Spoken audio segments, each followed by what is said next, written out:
તાપી જિલ્લા અને સોનગઢ તાલુકામાં રેતી ચોરીની સાથે માટી ચોરીની ઘટના પણ બની રહી છે, જેમાંથી તેના ભઠ્ઠાવાળા અથવા પુરાણ કરવા માટે બેફામપણે થઈ રહેલ માટી ચોરીના દ્રશ્યો કેમેરામાં કેદ થયા હતા। તાપી જિલ્લા ભૂસ્તર અધિકારી જાણે કુંભકર્ણની નિંદ્રામાં હોય અને આંખોથી ધૃતરાષ્ટ્રીય બની ગયા હોય તેવા દ્રશ્યો સામે આવી રહ્યા છે। રેતી ચોરીનો અંત આવ્યો નથી, ત્યાં હવે ફરીથી માટી ચોરીના દ્રશ્યો સામે આવી રહ્યા છે। ફેરી ફેરી ગીતના ભઠ્ઠાવાળાઓ દ્વારા માટી ચોરી કરવામાં આવે છે। સોનગઢ તાલુકાના ચાપાવાડીથી લઈને દલડી ટાપરવાળા રોડ સુધી ઠેર ઠેર ઈંટના ભઠ્ઠાવાળા આટલી બધી માટી લાવે છે ક્યાંથી, તે મોટો સવાલ।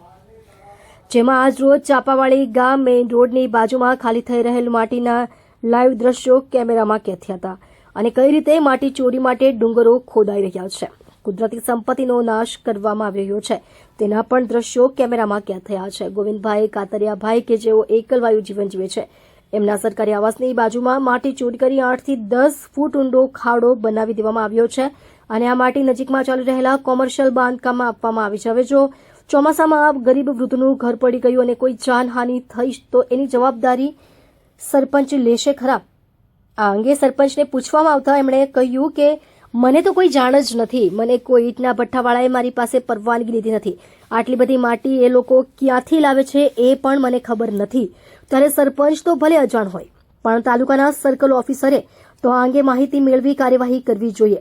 હવે આ કાર્યવાહી ક્યારે થાય છે તે આવનાર દિવસમાં જોવું રહ્યું કે પછી બધા અધિકારીઓએ પણ આંખે setting.com ના નામે પાટા બાંધી દીધા છે, એટલે કાર્યવાહી નથી કરી રહ્યા એ પણ મોટો સવાલ।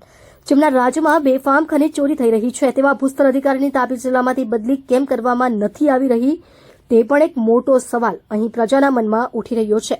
ડોક્ટર બિંદેશ્વરી શાહ, તાપી। ગોવિંદ, આખું નામ? ગોવિંદ કાતડિયા, ગામ? ગામ રામપુરા કોઠાર।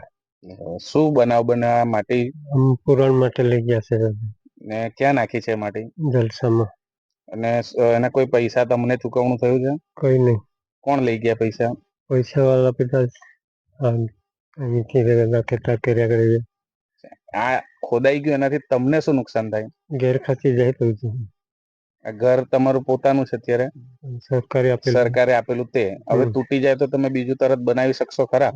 નહીં બને તો હવે અહીંયા જે તમારે ખેતરમાંથી જે રીતે મંટોડી ખોદકામ થયું છે એવી રીતે ગામમાં કોઈ બીજી જગ્યાએ ખોદકામ થયું હોય એવું કઈ? એવું નહીં, નામથી જ લઈ ગયા। મતલબ તો બધી મંટોડી તમારા અહીંથી જ લઈ ગયા છે? આ જે માટી ખોદી ગયા એના કારણે તમારું ઘર પડી જાય એવું તમને ડર લાગે કે? ડર લાગે ને, ડર લાગે ને? ડર લાગે।